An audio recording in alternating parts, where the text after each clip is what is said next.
going to hand it off to Dr. McClay here. Hello, greetings. Sorry about the background. That's the zoo's jellyfish cam. Yeah, hi, Jim McClay here. Thanks everybody for showing up. This is a pretty great thing to have Dr. Stein here. As you know, I direct the biomedical informatics component of the Great Plains Clinical Translational Research Network, and we're fortunate to be able to present monthly seminars, and we have with us today Dr. Gary Stein, who is here to describe his activities at the Northern New England Clinical and Translational Research Network. And having reviewed his CV, I don't think I'm going to be able to do him justice, but he's currently the chair of the Department of Biochemistry at the University of Vermont, and a very productive researcher with something north of 900 articles to his name, and is the editor of 25 books. And it looks like he's on the editorial board of every major journal. So he's a leader in translational and transdisciplinary team research. So and this he's emphasized research partnerships, team building, and he's been director of the University of Massachusetts Cancer Center and Massachusetts Center for Stem Cell Biology and Regenerative Medicine. He's he's currently chair of the Department of Biochemistry at Vermont, and I'm sure he has other titles that I'm going to miss. So I'm really looking forward to hearing his description of how they're using their practice-based research network in Northern New England to deal with health and healthcare disparities. So I'm going to turn it over to Dr. Stein to get started here. Well, thank you for the kind introduction. Thank you very much. Hey, it's a real pleasure to go ahead and have the opportunity to share with you the types of approaches that we've been taking. I guess it's aspirational to say to rectify health and healthcare disparities and inequities, but the type of approaches that we have been trying to go ahead and to develop over the past several years to at least head in that direction. So let me say a little bit first about what the Northern New England Clinical and Translational Research Network is, how it's put together, and I'm going to try to do that with examples of some of the programs that are in place and the ones that are being developed. So the history is sort of interesting. There was a desire to have a CTR or a CTSA in rural North New England. There was a CTSA in New Hampshire, which is not in existence anymore. And there were a couple of attempts to be able to go ahead and to put CTRs and CTSAs in prior to me returning to Vermont. I did my training in Vermont. I returned to Vermont 10 years ago. And when I returned, I was discussing collaboration with a person who I had worked with for a number of years as a research collaborator, Cliff Rosen, Cliff's at Maine Medical Center Research Institute. And we talked about what we could do collaboratively to be able to develop a program, and a CTR is one mechanism for support. So that was the basis for putting the program together. And I can tell you that we did so with the idea that Maine is here and Vermont is here. How do we bring Dartmouth in?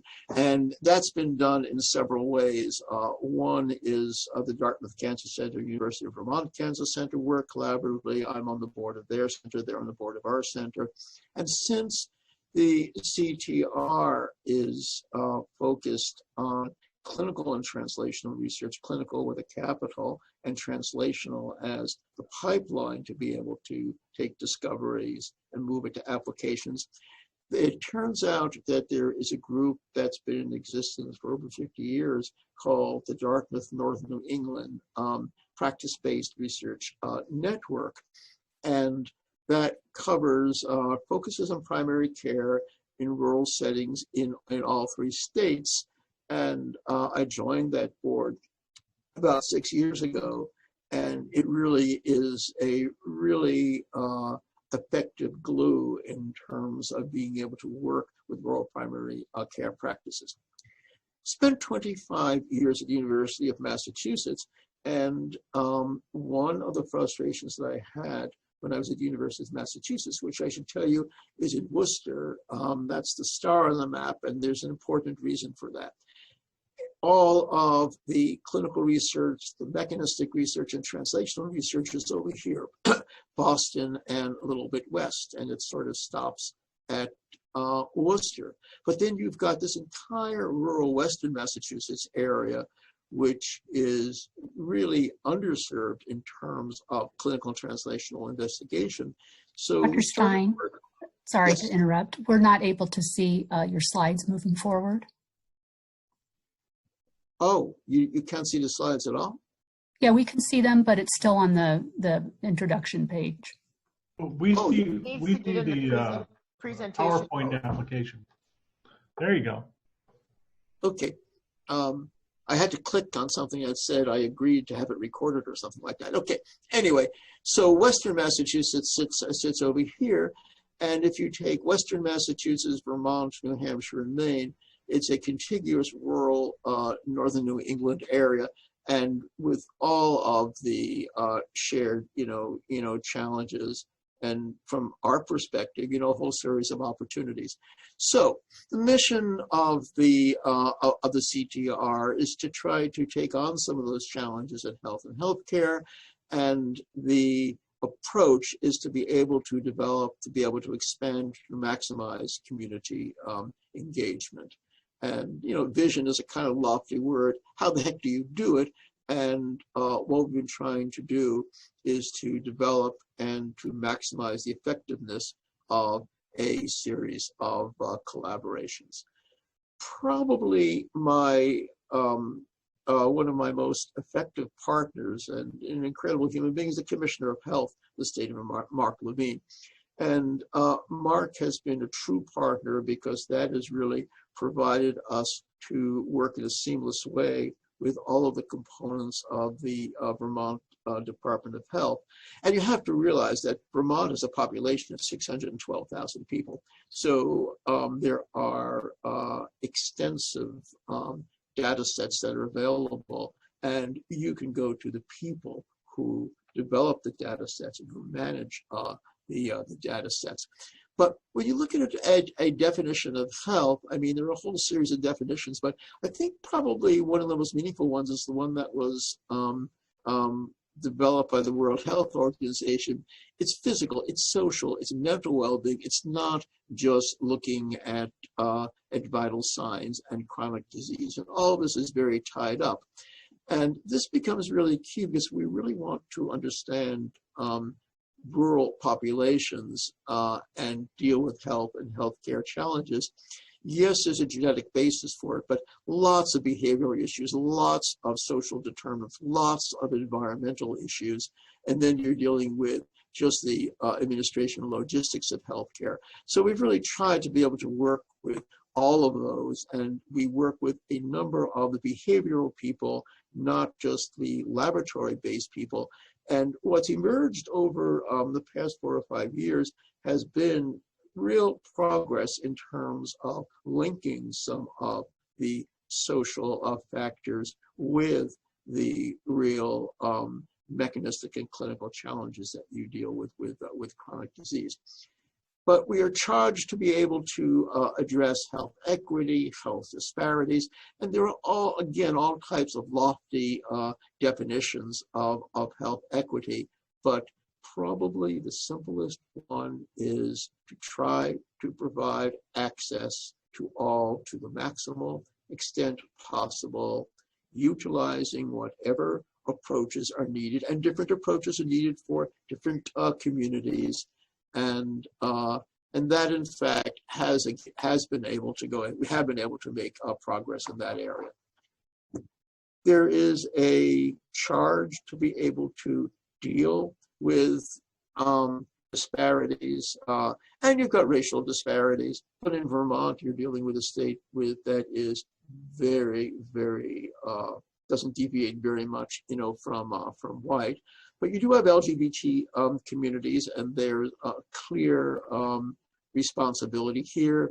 Disabilities become very important because you're looking at a state that probably has, actually Maine does as well. Maine and Vermont are probably the states with the oldest representation of citizens who are over 65, and some real disparities in terms of social classes and socioeconomic considerations. But rurality is really the key challenge that we face, and so we've developed our programs in a way to try to address that.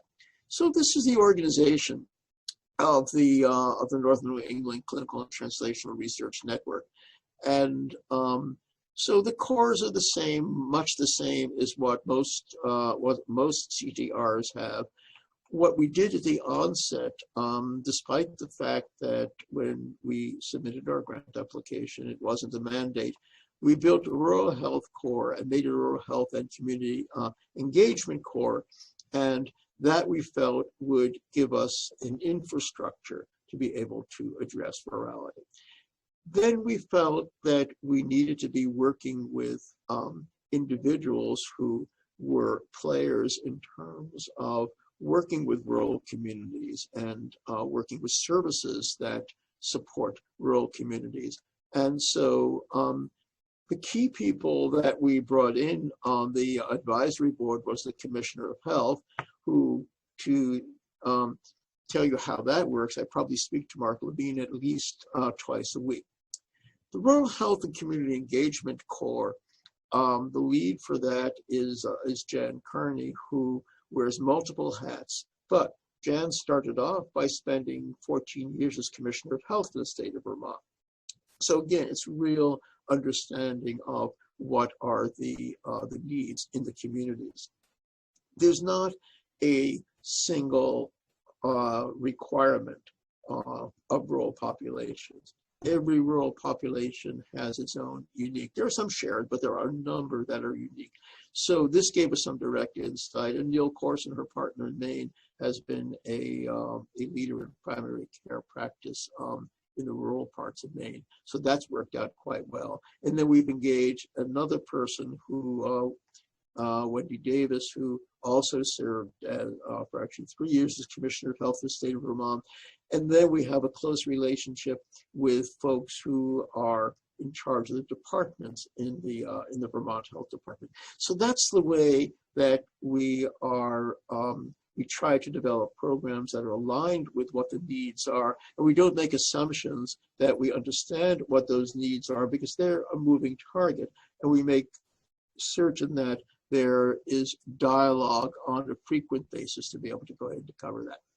So these are the specific aims, of the grant, and they're very similar to what you would find for specific aims of most grants. But I want to give you just a couple of examples of what we've been doing to try to approach what the objectives are. So the aim is, yes, to develop an infrastructure for support, to be able to make certain that we're addressing needs both in Vermont, New Hampshire, and Maine. And the list below covers how we've been dealing with rural health inequities and disparities. Chronic disease has been a principal focus, and cancer and cardiovascular disease are the two primary challenges that our population deals with. And I've already mentioned aging is very key, and certainly chronic disease is very much a consequence of age, and both in terms of incidence and in terms of what are some of the unique requirements in terms of treatment. Because even if you're talking about very simple treatments like ibuprofen or aspirin, or if you're looking at chemotherapy, or if you're looking at beta blockers, the selection of drugs is quite different, the dosing is quite different, and the regimen of treatment is quite different. And that's something that's been being addressed in a very, very proactive way. Responsiveness to the opioid crisis, all of us have been addressing it, and we have been trying to the best of our ability to be able to address it in the context of the various rural communities. And I understood very early on that that opioid addiction was a problem. I had no idea that when you go into the most rural parts of Vermont, an area we call the Northeast Kingdom, 8% of the children born in the Northeast Kingdom have to be able to address consequences of opioid addiction. In other words, maternally presented. So it's to that extent. So it is really a crisis. That's not just an administrative designation. And we've been doing a lot to address the COVID pandemic from the standpoint of management, from the standpoint of communication, from the standpoint of treatment, and from the standpoint of prevention. And that is really a success story because we are probably, the state is #1 in the country for screening. And yes, you have a very limited number of people to be able to screen, but when you look at the spread of people, the distances, the different communities, each with their own organizations and operational processes, it took a lot for folks to come together to be able to do that. So then I mentioned collaboration. That's been key, lots of partnerships. And this has been really carried out by engaging a number of the health and health advocacy programs. We've really tried to work with as many of those as possible. And I think probably the first 2 years was devoted towards building those types of relationships. And now I would say probably a fair estimate is probably 95% of those are partners with the program. We work with the regional CTSAs. Massachusetts has a CTSA. We've partnered with them on a number of initiatives, again, focusing on Western Massachusetts. Work with Dartmouth when they had a CTSA, and we work with a number of CTRs as well. But there are a number of regional IDEA programs, and there is lots of communication and a number of shared initiatives, and those include IDEA-funded programs, but also programs that have received extramural funding that really has been leveraged by credentialed preliminary results from IDEA funding. So that's kind of the way that those are the types of partnerships that have been developed. Mentoring and training and professional development are a real responsibility, a real focus. We've developed a clinical research and clinical trial curriculum, both for orientation, for training, and for support. And that has been done between Vermont and with Maine. And before the pandemic, there were monthly meetings between the folks in both. Now it's done virtually. We've put programs in place to provide protected time for physician investigators. There's only so many things you could do in a 36-hour day, and obviously the expectations are continually increasing. So protected time is a definitive way to be able to give folks the opportunity to be able to develop clinical programs and translational programs. Mentorship is frequently focused on early stage investigators, and we have been trying to the utmost of our ability to deal with mentorship at along the entire career continuum, because to be able to stay credentialed, to be able to stay current, that means that you need to be able to evolve your approaches on a continual basis. So this has been a focus, and we've had a lot of effort put into training mentors so that they could really be effective. And in the mentorship training program, we include the mentees as well. So there's real understanding of what the mentors are, what their goals are, and since things that way are bi-directional, they have been understanding what are the best ways to be able to approach their mentees. And wherever possible, we try to develop projects where we have partnerships with laboratory behavioral scientists and physician investigators. And I mentioned the fact that we try to work with advocacy groups throughout the state and in Maine as well, to the maximum extent possible. This is just a partial list of what some of those groups are. I mentioned the relationships with the state departments of health, particularly the Vermont Department of Health, the State Cancer Coalition. I chair the State Cancer Coalition, and what we've tried to do is to work with the rural primary care practices in terms of screening, in terms of treatment, now in terms of clinical trials. I mentioned the Dartmouth, Northern New England Practice-Based Research Network. That is really the catalyst to be able to engage the primary care practices and to provide with them not just guidance, but some resources so they can develop initiatives that have at least funding to be able to get things on their feet. And working with Vermont, New Hampshire, and Maine cancer centers has been a very effective way to be able to deal with cancer and the chronic diseases that are cancer-related complications, and the complications that result from cancer treatment. So it's not that there's a demarcation between one chronic disease, aging, and another chronic disease, but they're all very interrelated, and we try our best to be able to understand where those linkages are and how we can begin to approach it.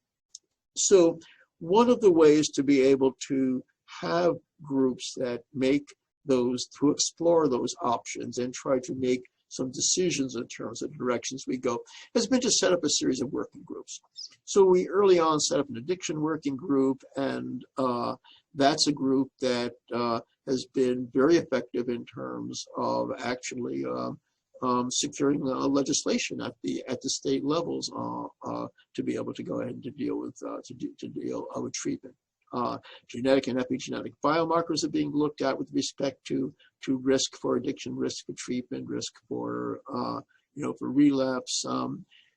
Reward-based interventions is a somewhat unique approach that has been developed on the University of Vermont campus, and that's being done in a way very complementary with a group at Dartmouth that is dealing with media-based persuasion, and there are some collaborative projects that we feel at least are beginning to make a dent. I mean, certainly in terms of improving education and awareness, and hopefully in terms of persuasion for treatment, and hopefully we'll be able to make a difference in terms of sustained recovery.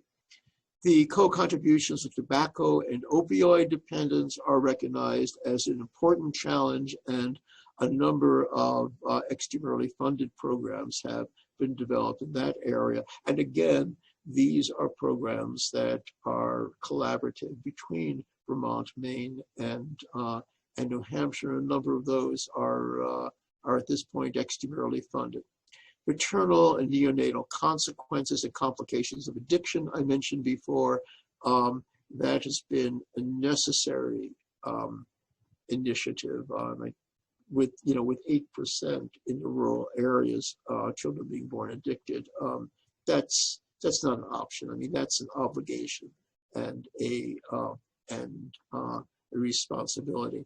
And we've been working with some of the local governments and the local law enforcement agencies to try to address some of the challenges of adolescent and even in some cases reasonably early childhood addiction. So a couple of the sources of support for these programs that has been really important in terms of the ability to make things happen. We received NIGMS supplements to be able to support addressing opioid addiction, and some of it went to one was a program to deal with the impact of changes in prescription policies. The other was an attempt to understand the effectiveness of hospital utilization for treatment. And the results from those studies has been really informative, and it has informed practices in private practices and at the hospital level, and has also been a source of additional extramural funding. And about 9 months ago, we were able to secure an HRSA. It's actually a $6.5 million grant to be able to establish a center that deals specifically with opioid responsiveness in rural northern New England communities. So at least we feel we're on the road to being able to pursue these types of, addressing these types of problems. Then cancer, I mentioned, is a serious challenge.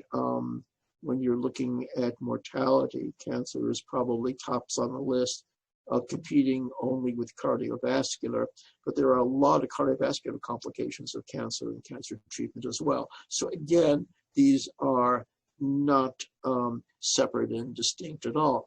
So some of the initiatives that are being taken are one, there's a VTE thrombosis that's associated with cancer treatment and prophylaxis to be able to go ahead and to try to prevent that. There's a shared decision-making study that is in place that's very important in terms of lung cancer screening, which is becoming more and more viable from the standpoint of diagnosis and assessment of either relapse or metastasis. HPV vaccination is not a problem at all if you're in Burlington or Portland, but as soon as you get outside of the city, it's a very serious challenge. And there's a program I'll describe that's in place to be able to address that particular limitation. And the CTR is very much involved in the development of the state cancer plan, the one that is currently in place, and the 5-year plan that is being developed. That's a Center for Disease Control sponsored program. And the State Cancer Coalition is a group that deals with cancer screening, cancer care throughout the state. And I actually chair the coalition, and 2 of the folks in our CTR leadership are very much involved in both plan development as well as in the coalition as well. So a couple of examples. One of the objectives has been to try to initiate in rural primary care practices some of the cancer interventions that are currently provided at academic medical centers in Portland, Maine, or in Hanover, Massachusetts.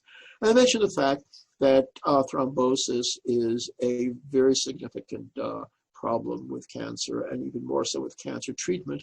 And prophylaxis is basically aspirin, or similar drugs that have very minimal consequences in terms of adverse effects.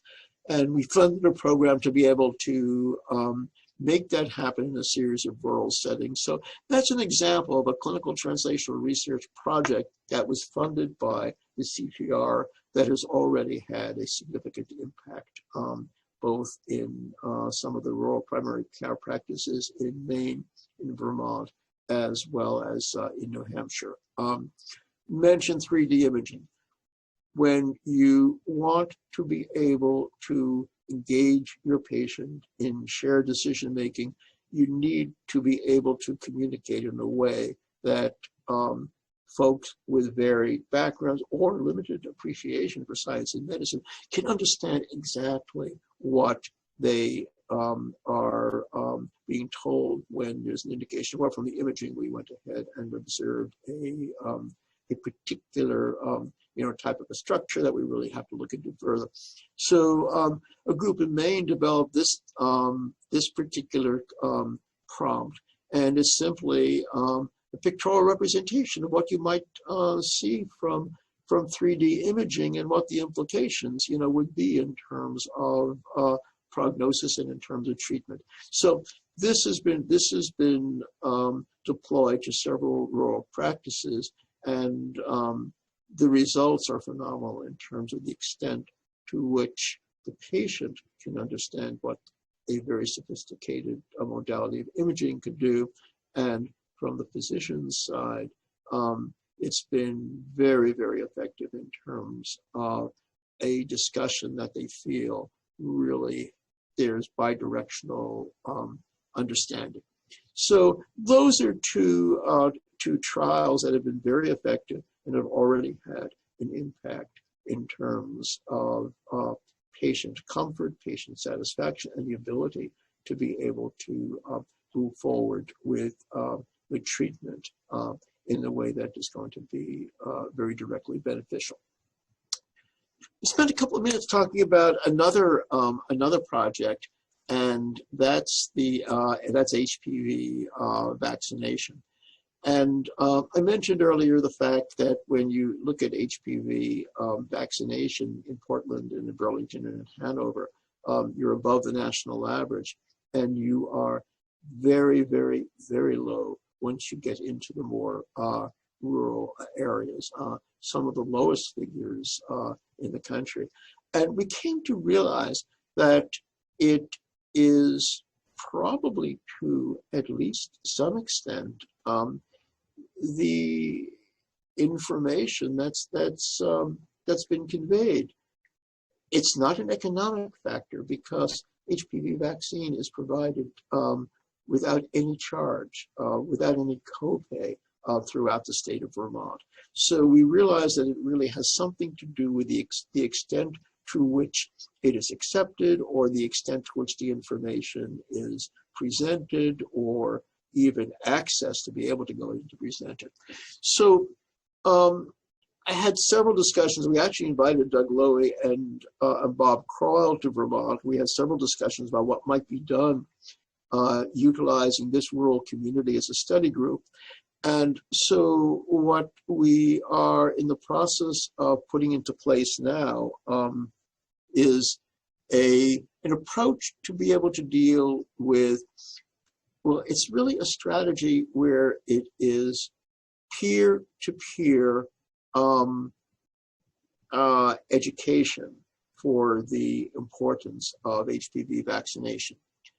So it is a partnership between rural schools in Vermont, Maine, and New Hampshire, a series of regional health teams, a series of community leaders, and a series of educators and primary care practices. And it's a unique approach. The approach is for the students with a lot of guidance and support to develop a series of dramatic performances to be able to present to their peers that will encourage them and provide them with an understanding of what the value of HPV vaccination is. To explain that this is something which is as important for males as well as for females, and that it covers a whole series and a growing series of cancers that are HPV linked. And it is a program that provides a whole series of resources to be able to both present and to be able to reinforce the messaging and to be able to engage the parents in these communities as well. And it is working with the assumption that every community has unique requirements, unique perspectives, and there are unique challenges in terms of being able to communicate and to be able to increase HPV vaccination. So the program was actually initially outlined about 3 years ago. It was refined over a period of about 2 years, and then COVID hit.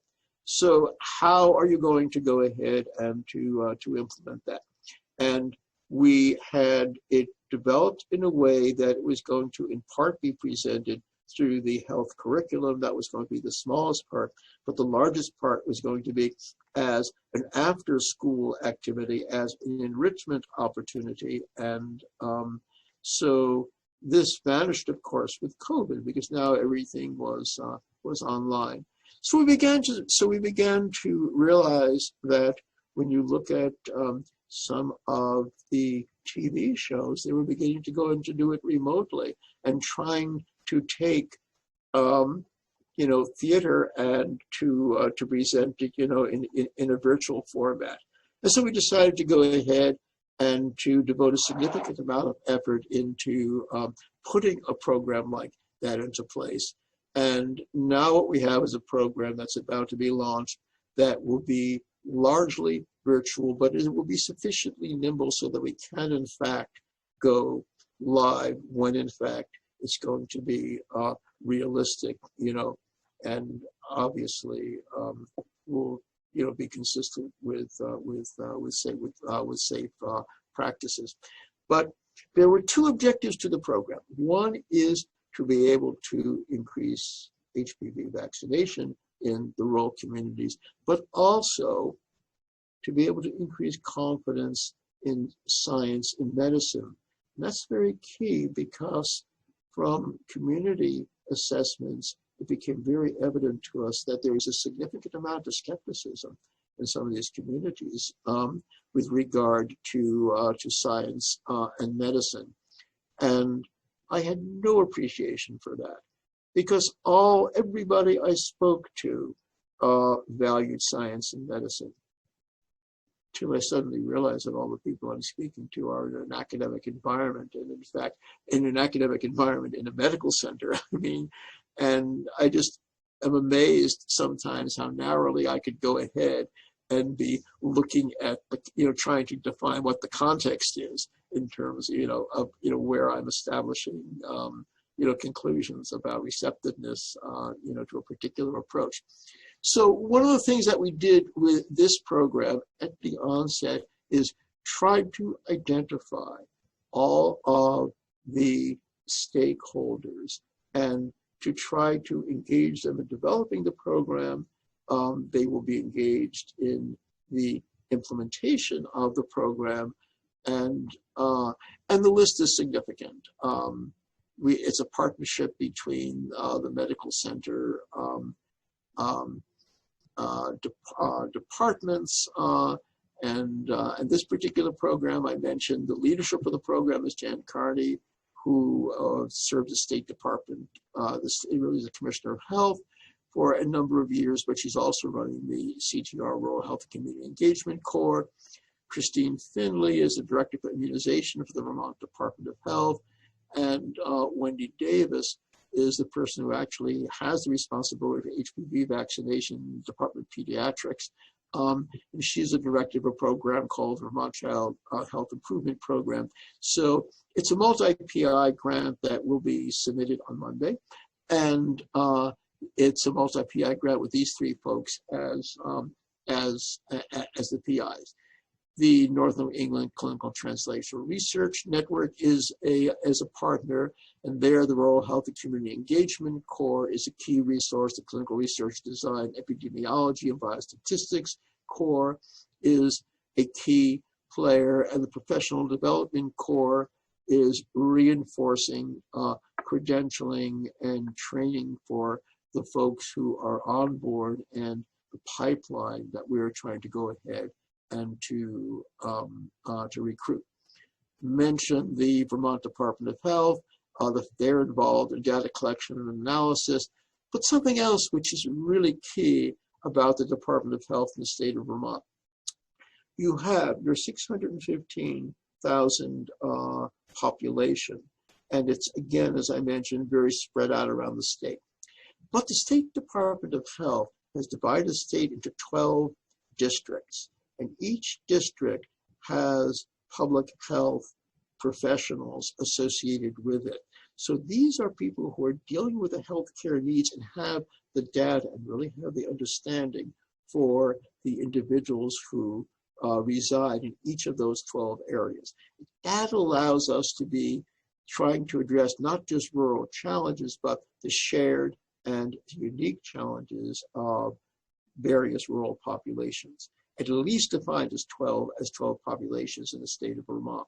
And then working with New Hampshire and Maine, we have the capability to be able to understand shared challenges in rural northern New England, and then again, to be able to understand some of the additional unique dimensions. And a series of folks in the health department who have responsibilities in this area are partners in this grant as well, from the Commissioner of Health, I mentioned the Director of Vaccination, but also the Pediatric Program Coordinator, the Director for Rural Health in the Health Department. So it's a real seamless partnership. These are folks who meet at least twice a month. I mean, so that gives you an idea in terms of the type of a relationship. I mentioned the Vermont Child Health Improvement Program has been very key. Then there's a group that goes under the name After School Incorporated. This is a nonprofit that takes care of all of the programs in all of the schools in Vermont outside of the formal curriculum. And they are working with us to be able to, right now, to be able to implement virtual program implementation and to be able to transition it to on-site implementation. Technology, that's really key. It's great to be able to do things virtually. What do you do in some of the rural areas where there is minimal access to internet service, or where broadband isn't even a word in people's vocabulary? So there is a group on the UVM campus, the Center for Biomedical Innovation. They are working with us to be able to develop technical capabilities that require minimal bandwidth and are cost effective. Then there's a Center for Rural Studies on the University of Vermont campus. There is a Center for Rural Studies in Maine and in New Hampshire as well. They're partners on this HPV program. We have partners in the Medical Center. We have partners in the American Cancer Society. So this is an example, and I hope I've given you at least some of the actual specifics in terms of how the program is developed and how it's being rolled out. Then the NNECTR has been a principal partner in the development of the cancer plan that is currently in place, and the plan which is right now being finalized, and that's for the next 5 years of funding from the Center for Disease Control. It's a challenge. We're dealing with, despite the fact that we have a small population, you still have 3,600 cancer diagnoses, annually. You still have 1,300 cancer deaths. But with advances in screening, with advances in diagnosis, and with advances in treatment, the survivorship level is increasing very significantly. And in many respects, this is probably the most important number. But equally important is the requirements to be able to support quality of life when you're looking at survivorship, because these are folks who are going to live for a significant number of years, and you want them to be able to be encountering as the minimal number of complications and adverse effects. I mentioned engagement in the development of the cancer plan. What's key here is that the difference between our cancer plan and the cancer plan in Massachusetts that I was involved in when I directed the Cancer Center at the University of Massachusetts is that disparities and inequities are largely focused on rurality, because we need to deal with unique approaches to be able to deal with prevention. We need to be able to deal with unique approaches for early detection, because screening is not always readily available. Or if screening is available, even access to screening transportation becomes a real problem that has to be dealt with. And then when you're dealing with cancer-directed therapy and supportive care, again, what it means is being able to provide resources to rural primary care practices so that they could provide some, or what they can provide to the maximal extent possible, what is currently available in academic medical centers. And telehealth and telecommunication are one method, but you also need local reinforcement of what is being presented. And that, in fact, is beginning to happen. Obviously, we're far from where we really want to be able to be. And survivorship and end of life one obviously has to deal with. And it's heartbreaking to hear some of the stories in terms of how end of life ends up being dealt with when you get into some of these rural communities. And often there may not be just resources, it's understanding more so than almost anything else. So I was going to just quickly go through some of the initiatives of our Rural Health and Community Engagement Corps, because the theme here really is partnerships and what we can do to work with these rural communities. And there are a number of initiatives that have been in place now for several years, so there are results that are emerging from it. I mean, the Doula Project, which is a project being engaged in nationally, and we have some very effective doula projects that are taking place now in both Maine and in Vermont. Expanding access to HPV vaccination for as a function of age. Now that the CDC recommendation is going from 18, they're going up to 45 years, we've already initiated a program through one of our regional rural health centers to try to increase understanding for the importance, the value of that. There's a diabetes program which has now been in place for 3 years that is really making a difference, not just in terms of detection of diabetes, prevention of diabetes, and being able to deal with some of the medical treatments and some of the other treatments that are so important, diet, exercise, lifestyle related. There are ACEs projects in place where the numbers are very impressive in terms of being able to prevent and to be able to provide support. I'm just trying to think. Mentioned the fact the State Cancer Coalition, which in both Vermont and in Maine and New Hampshire, I can tell you have been in place for some time, were very effective in Portland, in Burlington, and in Hanover. Now the focus is on what we could do in the rural communities, and that's been really a principal charge of the CTR, as well as with the Cancer Center. So what are some of the challenges that we're trying to look at? Being able to prioritize research, which is not as simple as adding it onto a slide, but there are so many needs. And how do you go ahead and make the decision what are the most immediate needs and what is going to have the most immediate and sustained impact? And jumping down here, measurement of goals. How do we know that we are really making a difference, or how much of it is simply an academic pursuit? That's something that we are very mindful of.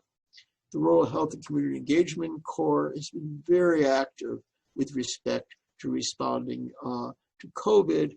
The number of cases is extremely low, and the number of deaths is extremely low in Vermont.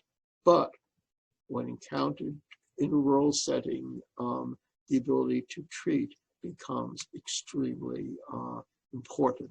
So there have been some very innovative health surveillance systems that have been developed that utilize telemedicine. And in Vermont, we've had the advantage of the 12 district health offices that have been very, very key in terms of being able to make that happen. So what's going to be very important is how, in fact, when we quote return to normal, we can further utilize the effectiveness of telemedicine and telehealth. So here's an example of some of the initiatives that the Vermont and Maine collaborative CTR was able to put into place. to be able to address what we encounter with the pandemic. We've developed a rural health communication network, which we're now trying to go ahead and to expand and engage other CTRs in. Mentioned telehealth and telemedicine initiatives. Some of it has been technology development. A lot of it has been making it accessible and making it usable so folks know how to be able to use it, even if they have the capabilities. Our Research Technologies Core developed a COVID-19 assay, which is now being utilized. It's a very rapid preparation of RNA for sequence analysis that can be obtained within 24 hours. They developed a mask recycling program, which is now being marketed. They developed a portable ventilator, which is now in the market as the Vermont ventilator, but for several $100s, it could be manufactured, sold for less than $400. And is very usable in rural communities. The CTR is engaged in vaccine trial planning and has in place a role in the immunization program when it's rolled out. And there were 60 pilot projects that were funded between Maine, Vermont, and New Hampshire. And the bullet items above the first 6 or so, actually 4 of those emerged from those pilot studies. So community engagement is very key. And I can tell you that it's been extensive, it's been productive. Relationships that we have developed over the past few years are being sustained. And for me personally, it's been very rewarding. And I am echoing the comments that I've heard often from many of my colleagues. So I hope that this is helpful in terms of at least giving you a little bit of a window into what we've been doing in Northern New England. And I would really welcome the opportunity to answer any questions you folks have. And this is a promise, not a threat, but as soon as travel is possible, I really want to be able to visit you and spend some time together. Thank you. Yay. Gary, thanks so much for being such a great colleague. Sorry I had to join late because I was running neurology grand rounds at the same time, but I just wanted to say thank you. And I know Jim has the Q&A in hand, and maybe Paul and maybe Dave Palm also want to say something regarding community engagement, but just thanks so much. And I'll shut up now. No, I am happy to. I just want to make sure I could get full credit on the exam. Absolutely. Any questions? We'll just have you quickly type or let us know that you want to unmute and talk. Unmute and talk, it's fine. That's fine too. Hi, Gary. This is Paul Estabrooks. Thanks for that presentation. That was excellent. You know, one of the things that we get questions a lot from are early career folks who want to initiate new community engaged partnerships. And so I wondered if you'd spend a little time on how you help folks do that. To what degree do you help them do new partnerships versus integrate them into the partnerships you already have? Well, okay, so there are really 2 key factors there. One is our professional development core, explains what the options are, talks about some of the tools, but the folks in the health department are the people that we go ahead and partner anyone who has an interest in. But maybe I should backtrack and say, it's not that when somebody comes to us and indicates that they have an interest in engaging a project that we will go ahead and provide support.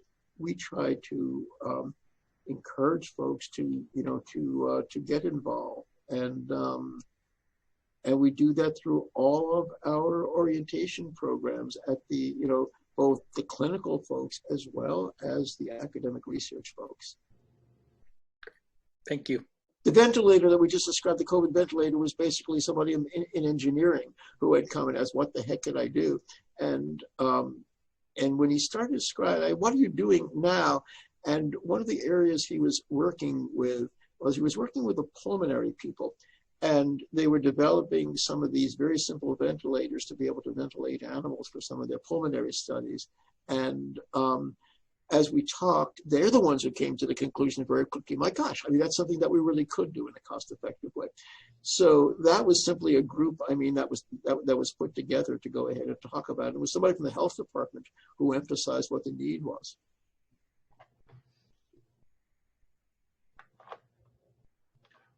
Well, it's 1 o'clock now, our time. And so I think we're done for today. I want everybody to thank Dr. Stein for a very insightful presentation and a lot to think about there. So thank you.